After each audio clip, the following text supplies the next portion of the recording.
Okay, right then. Hello, everyone, and welcome back to the Dripping Hartnell Podcast. And this week, I am joined by the wonderful regular Aidan O'Connor. Hello.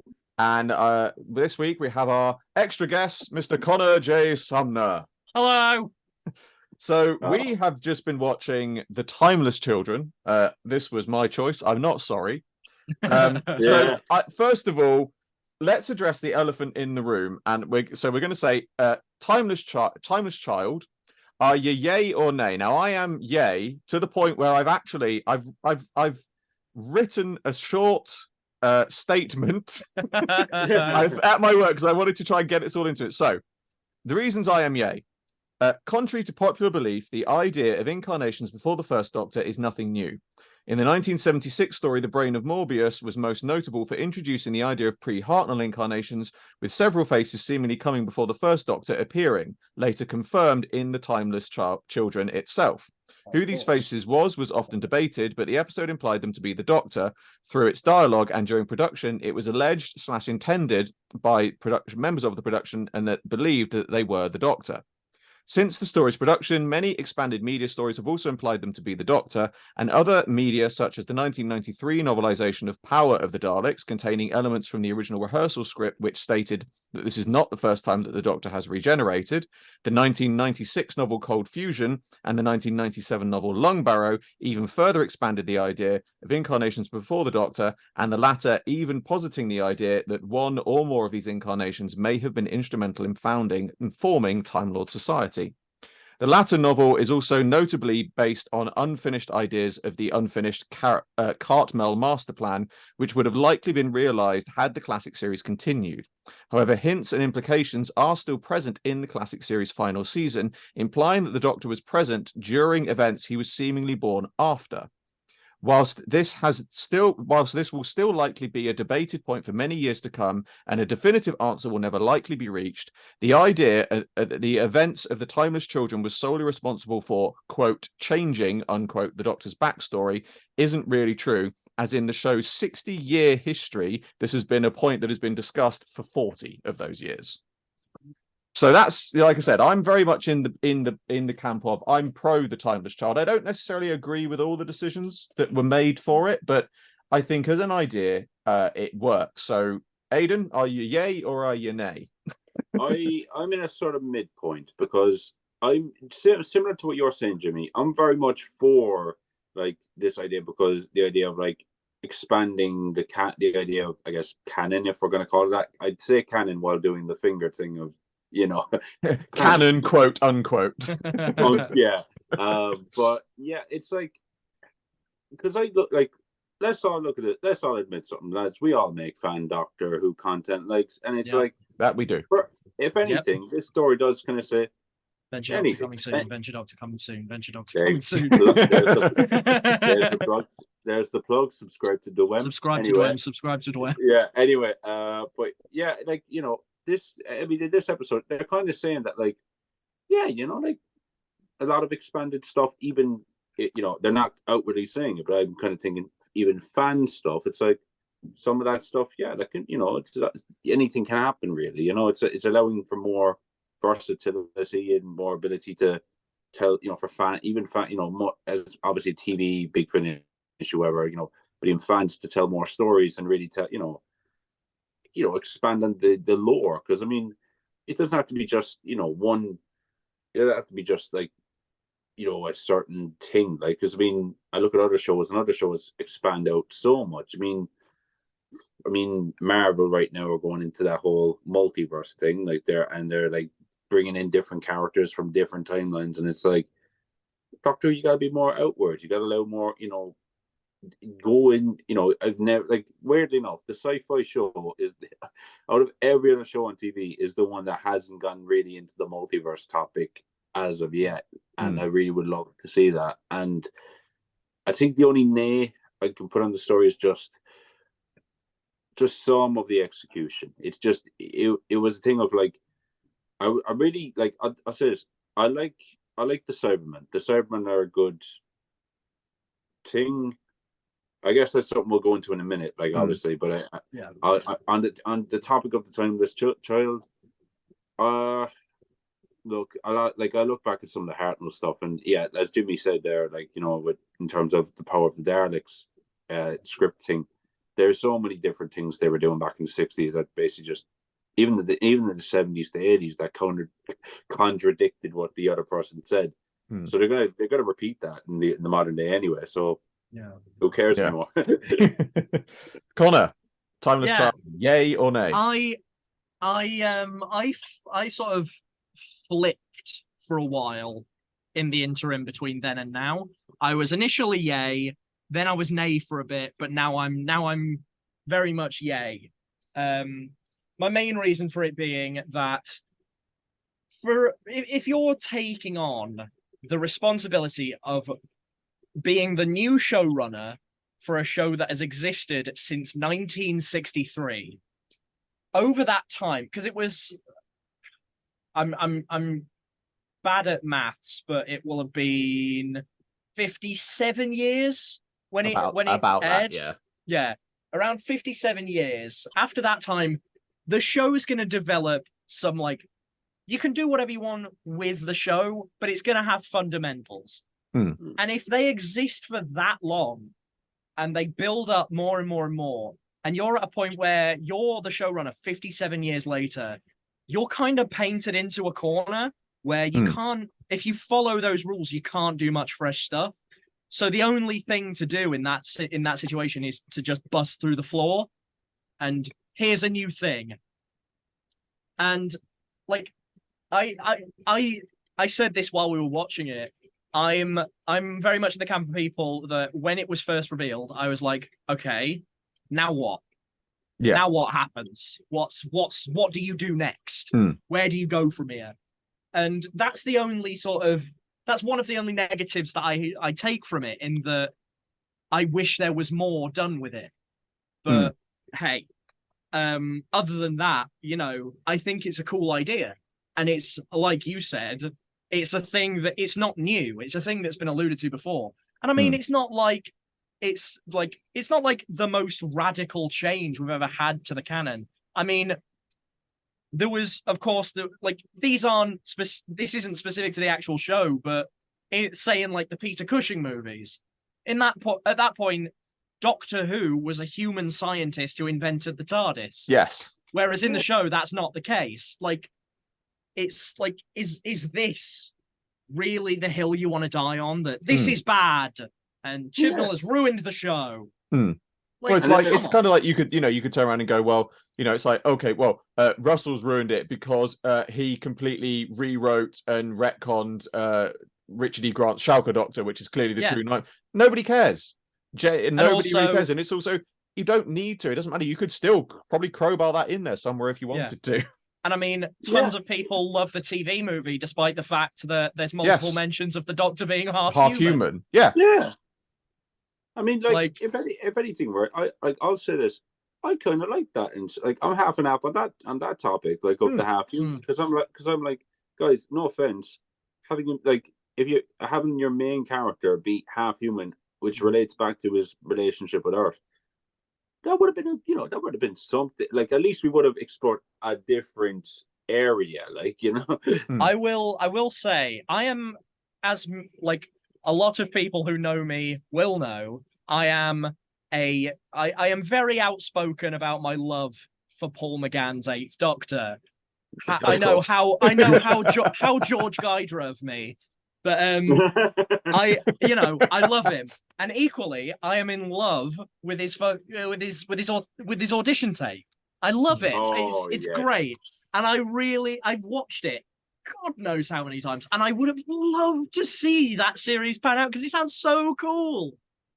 Like, again, when you have a series that has existed for that long, you're kind of painted into a corner with the amount of rules and fundamentals that it has. So you just have to bust through the floor and make a new thing. And that's what I think.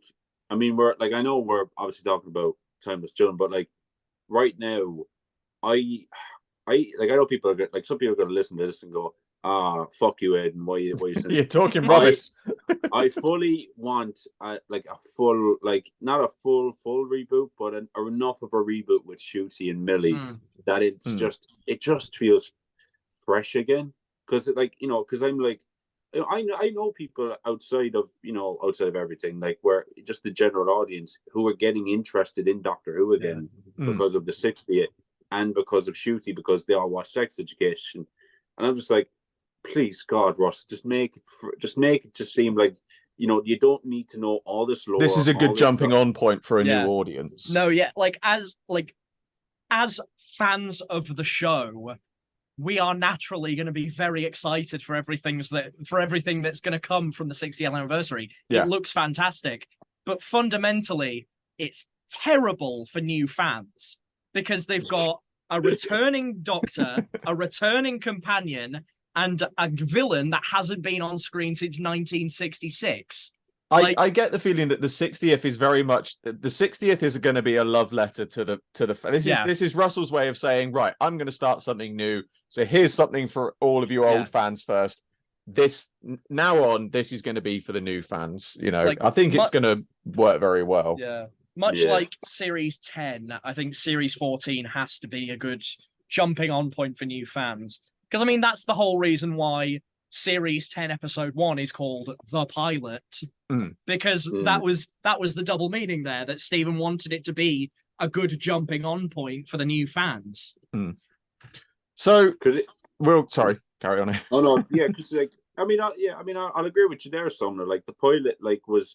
if I say no, right? If I all right, let me give an example. My sister wants to get into Doctor Who. If obviously nothing had happened yet with the 60th or whatever, I would have just shown her Series 10. The Series 10 does seem like a new start, of course, but obviously the fucking Missy stuff and all that stuff did come.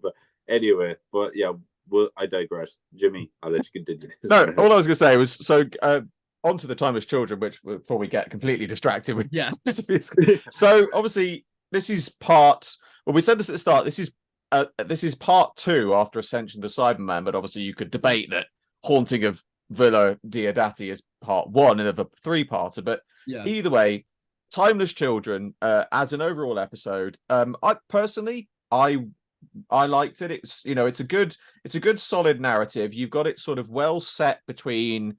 You've got the companions off doing their thing. You've got the Doctor and the Master doing their bit.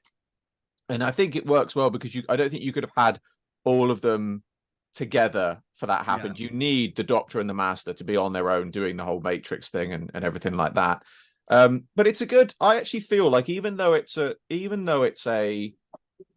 second part of a 2-parter, for the sake of ease, let's call it that, it's actually quite a good self-contained story. I think it does work quite well for that reason.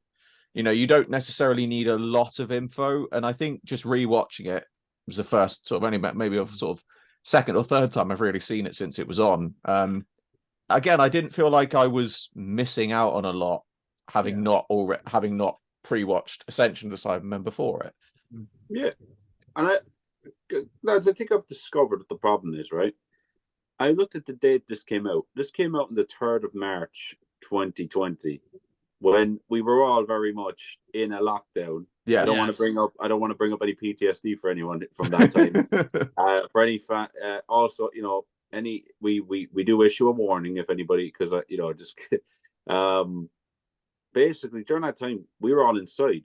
We couldn't do anything else. But so then when we watched the episode, we couldn't. I think when you watch Doctor Who, going out afterwards and actually thinking about it's like going for a run. You go on a run and you think about things, or you go for a walk and you can think on things better.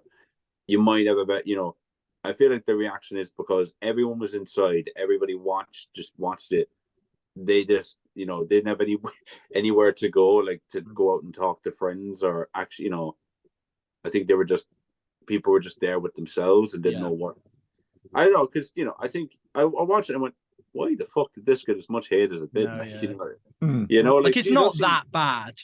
No, it was definitely, people had a lot of cabin fever. People, I think, as you say, everyone was sort of locked up. Everyone was quite tense, and as I think, people had a lot of misdirected aggression towards it. I think, and I think a lot of the hate that's happened since then. For those wondering, I just dropped my phone. Oh, no. I think it's had a lot of hate since then, but I think as well I will say a lot of people that I've spoken to before, and I think I actually did a Twitter poll going a while back, was basically, do you hate it because you actually don't like it, or do you hate it because it's kind of a trendy thing to do? And a lot of people actually, I think, bandwagon thing. Yeah, a lot of people did jump on the bandwagon, and there's quite a few people. I won't name and shame them on the podcast for if in case they're listening, but there's quite a few people I know who actively sort of go, oh no, I don't like that episode, and they go, actually, confidentially, I quite like it.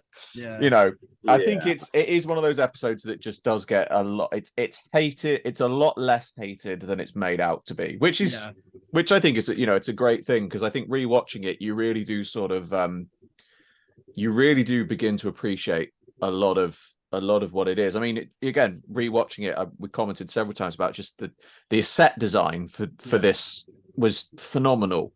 They did so much with the set design that I think people were so focused on the story, which is fair enough.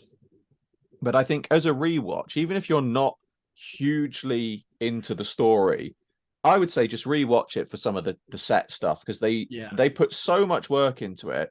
And the flip side, we also said this as well, the con is, sadly, they made these sets very dark, so you don't get to see a lot of them.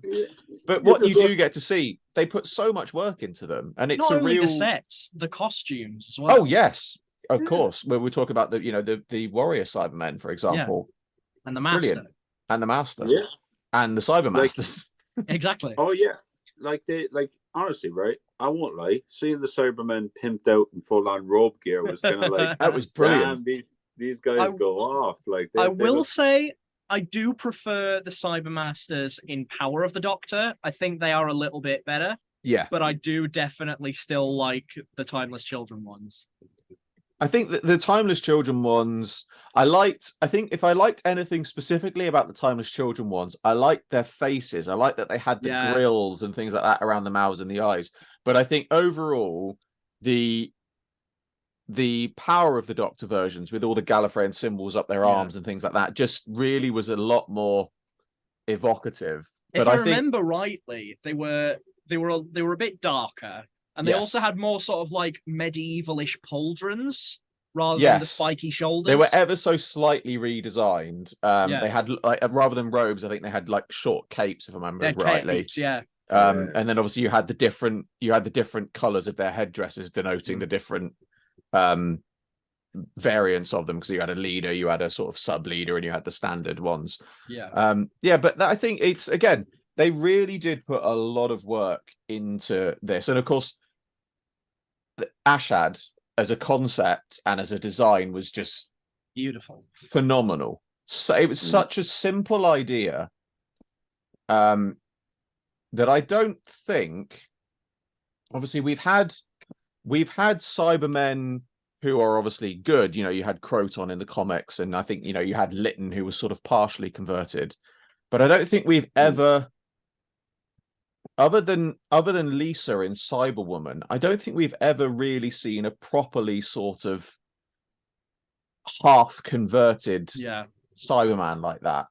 And I kind of like that, because obviously the thing you had with Lisa in Cyberwoman is, let's be honest, they made that to try and show as much skin as they could get away with in Torchwood. So that's fair enough, all right? Hey, look, boobies. Yeah. But then what I loved about Ashad is you could see that you could see that it was clearly still partially converted. But I love the fact that he was also made up of all these different elements. You had, I think, So you had the chest unit from A Nightmare in Silver, chest unit and right arm from the Nightmare in Silver. It was a Mondasian arm. Left arm was the Mondasian one.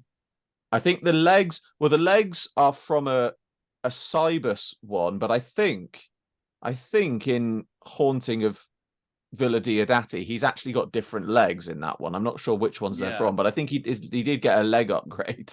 Yeah. And then the helmet is an unused concept version, I believe, or something like that for the Cybus ones. But again, it was just so well put together. I will say as well that like one of the great things about Ashad as well is that 2 episodes prior in the Haunting of Villa Diodati, he's terrifying. He's absolutely terrifying. Like the bit where he's got the baby and just the adjusting his head, and it's got the subtle noise of like machinery and that. That's horrendous. And they had the bit as well when he's talking about where they're trying to get through to his humanity, and he starts talking about his children quite somber, and then he just turns and mentions that he just cut their throats. You're like, Jesus, this guy's not messing around. I spared your son because he was a worthless runt. It's just horrible, but it's brilliant because this is the thing: is you get a character like that who was just so well written and put together, and it is again another one of those things that I would say Ashad is a prime example of one of the things that I think is best about Chibnall. Is one of the things that Chibnall writes best is dark material. Yes, and this is.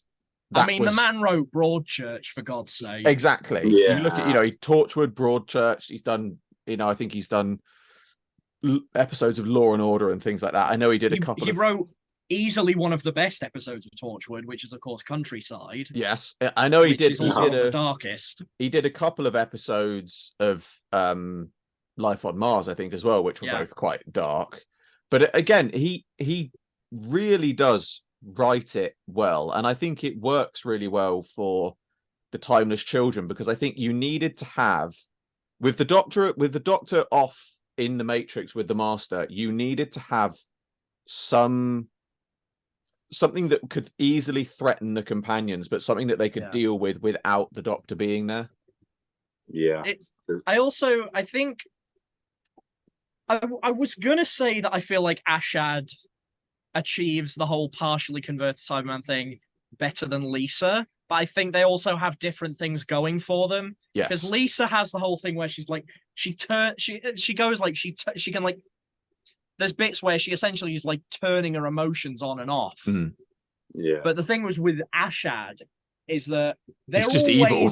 partially turned off. But that's what makes him quite like a really, because the Cybermen are terrifying on their own. It's the body horror thing and the fact that they're completely emotionless. Like the Daleks, they don't have much in the way of emotion, but they still have hatred and stuff like that. But the Cybermen are completely emotionless. They are just they don't stop. They just do the thing until it's done, because that's what they're programmed to do. But the thing with Ashad is that again he's only partially converted, so he's like most of his humanity is gone, but you can still hear like anger, just rage. The emotions that he's got left are the evil ones. Are the bad ones. Yeah, exactly. Which makes him doubly terrifying, because suddenly he's an angry man with all of this strength and things like that. But of course, we would also be remiss as well, talking about angry men, to not talk about Sasha's fantastic performance as the Master in this. Oh yes. I mean, just when you see I genuinely think Timeless Children is the episode which shows his range the best. Yes. Because he has those moments when he is angry, he's excitable, he's funny, but then you see those moments when he's with the Doctor in the Matrix, more specifically the moments when he's showing her all the stuff about the Timeless Children, and he's genuinely getting tearful and upset because he hates the fact it's one of those rare moments when at that point he's become the Doctor's friend again, because he's not upset that he's been lied to by the Time Lords his whole life. you can see he's upset because he realized his best friend has been lied to about their entire life, their whole life. And it's sort of, it really does show that he can just go on and switch between so many different emotions. And I think if people have got criticisms of the Timeless Children, I don't think I've ever seen anybody criticize Sasha's performance. Yeah, I do agree that there is that thing where he's like, I am tearful because they have lied to you. But there is also that thing where I don't like the fact that the Time Lords were all killed off again. But I like it. I like the fact that it was done, because it was just the Master had found this out and just decided, right, screw this, I'm killing you all, I'm done. I just like lashing out in such a magnificent fashion, because essentially most of his thought process throughout this whole thing, and the reason why he's doing it, is because I looked into the Matrix and I found out that everyone thinks you're so special, and you are. Yeah. You're not like just a person. Everyone sees you as being such a special being, and you actually are, because you are one of the building blocks of the entire society that I came from. Yeah. And it's the fact that I've been fighting you for this long, and I wouldn't be here if it wasn't. I wouldn't be doing it if it weren't for you, and that just pisses him off so much. But obviously, because he's the Master, he can't deal with that in a healthy way, so he just has to wipe out their entire species. I'm sorry, Aidan, go on. Oh no, yeah, I was just thinking of it that like what I think it was the Friends thing as well. Is that like the Master? Like, I think a lot of people don't understand about the Master in this case is the fact that like he is trying to get his friend back. Like he is thinking back to when he was missing. He was like, we were almost there. We nearly had it. We were nearly there with our friendship. And then all this stuff goes wrong. I end up finding out this information about you. Like, it's that, the Doctor didn't know. Like, he knows that the Doctor wouldn't have had a fucking clue. Like, because they're just who they are. But he's like, but it's like what? It's like my friend, my friend who I, value. We've been rivals, but I've always respected them.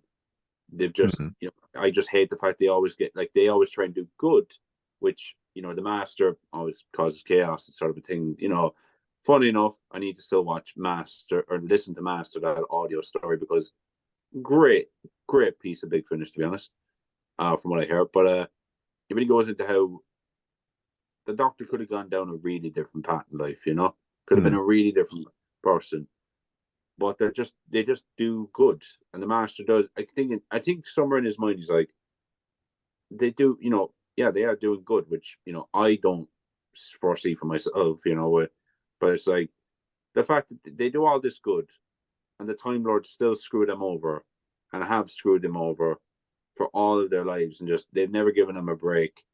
It's I think that does break his psyche in a bit, and it's why he's so insane. It's why near the end he does, like in Power of the Doctor, I think that's a fallout from the Doctor just not properly listening to him.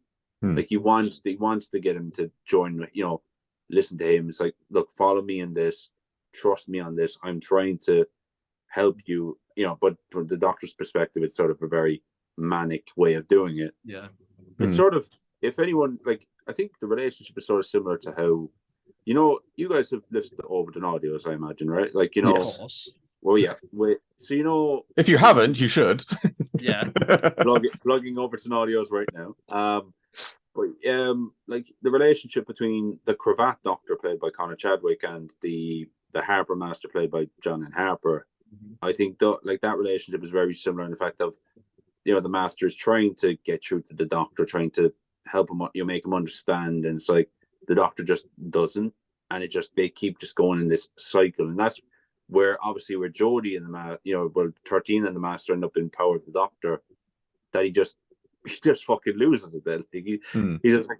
I think at the end of this, he's like, all right, I tried to help you. So now screw you. I've done everything. It's like, now I'm just going to go after you. Like, and I mean, in like in the power of the Doctor, it gets to a point where the Master's just like, right, you're not listening to me, so I'm going to make you see my point of view by turning you into me. Yeah. Pretty much. Pretty much. So, sorry, Aidan. Oh, no, I was going to say that, like, it's just, the only gripe I have with the story is the fact that, like, well, and I said to you guys by the end of, like, I think near the end of when we were watching it, just the Time Lords, just the fact that the Time Lords just got wiped out again. It's just like, yeah, it was at that. I understand why it had to be. I kind of said I understand it was important to the story, but it did feel. I think as you said when we were watching it, and as I think many other people have said, we suddenly had the Time Lords back and now they're gone again, and it's like you could have. Did you have to really?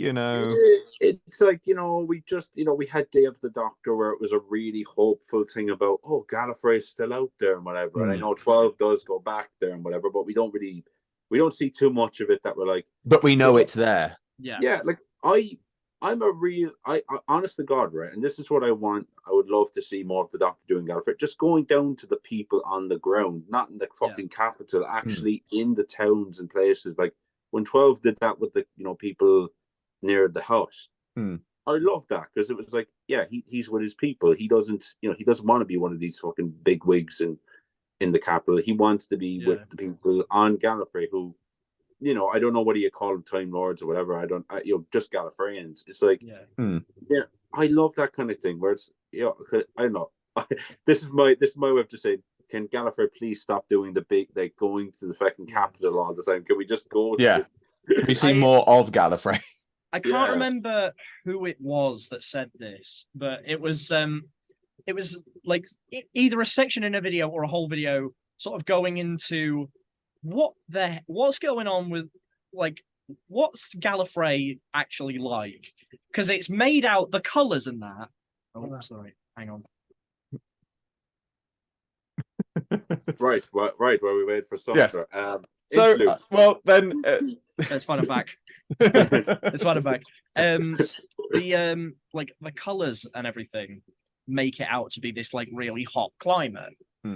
But the first thing that Capaldi does when he gets there is put on his coat, I believe, or I think. Oh no! He takes it off, and then he finds one in the barn. He puts it the first back on. Doctor's coat because he finds one that looks a lot like the first Doctor's coat in the barn. He takes it off when he gets there, and then when the general and all that arrive, he puts it back on. And so they were like, "Wait, what's going on with this?" And I like the theory that they came up with. Again, I can't remember who it is, but they were like, "I think it's because he took the thing off, so he can relate to the general civilians out with like the barn because they don't have much in the way of like warm clothing." They were like, I think Gallifrey, despite the colors, actually looks like a cold climate. Yeah. So they were like, the general civilians don't have much in the way of warm big clothing, but all the bigwigs on the council and that have these big elegant robes and that. So he takes his coat off to like relate to them, but then puts it back on when the general arrives to be like, okay, now I'm sorry, I love you guys, but I have to show these guys who's really in charge here. Yeah. I'm the boss. Yeah. And it's just like, it's the thing of you just look at Gallifrey and you're just like, Christ, just come on. You didn't need to. You could have gotten rid of the Time Lords without destroying Gallifrey, or at least some of them. So because I think we're nearing the end of this one now. So final question then. So if you had to pick one scene from the Timeless Children as your favorite, which one would it be? For me, it has to be the Matrix scene. Just purely, well, for two reasons. Firstly, we got Jo Martin's Doctor again. Yes, that was fantastic to see her back. I said at the time, it does feel like she is very much underused for this era, but at the same time, I would rather she was underused than overused.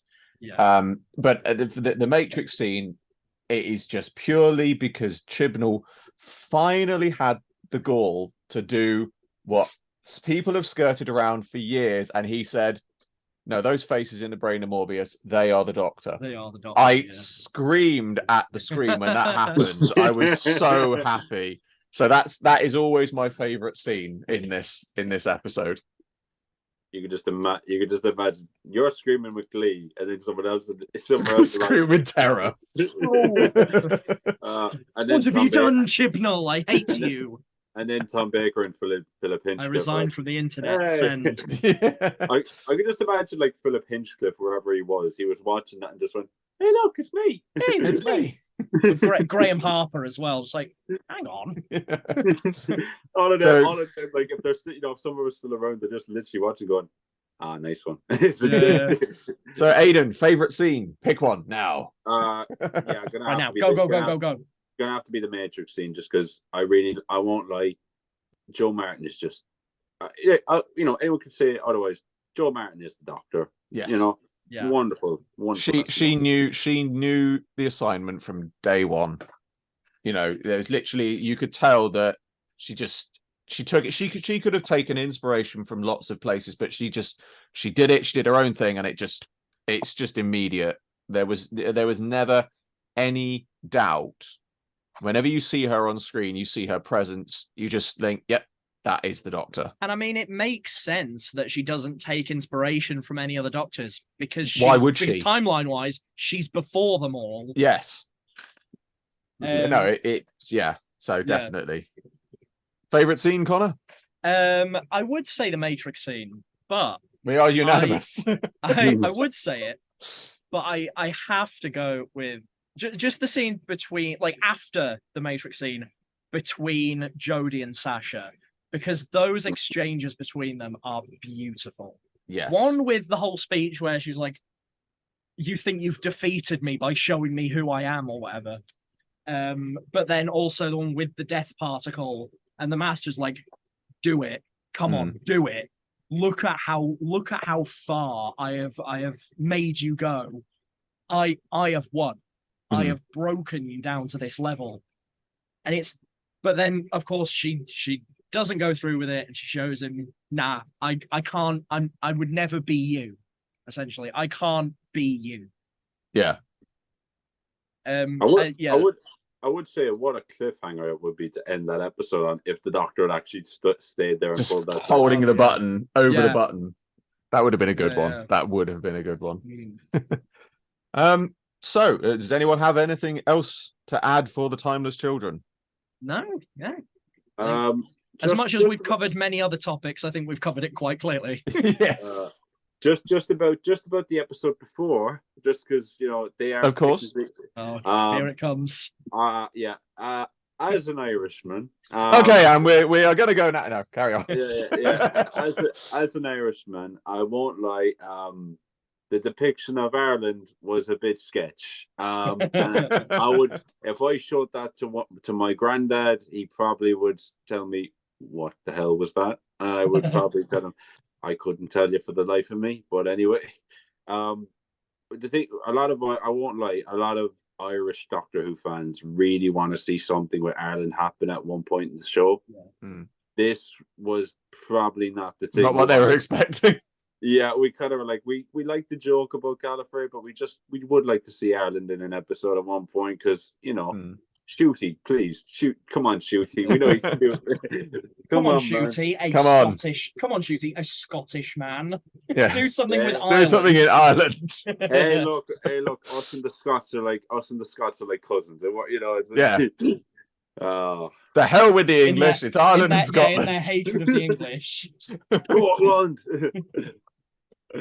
And on that note, on that bombshell, we shall say goodbye to all. I have no idea what episode we're watching next, because Abby has that listed. I do. Oh, I know.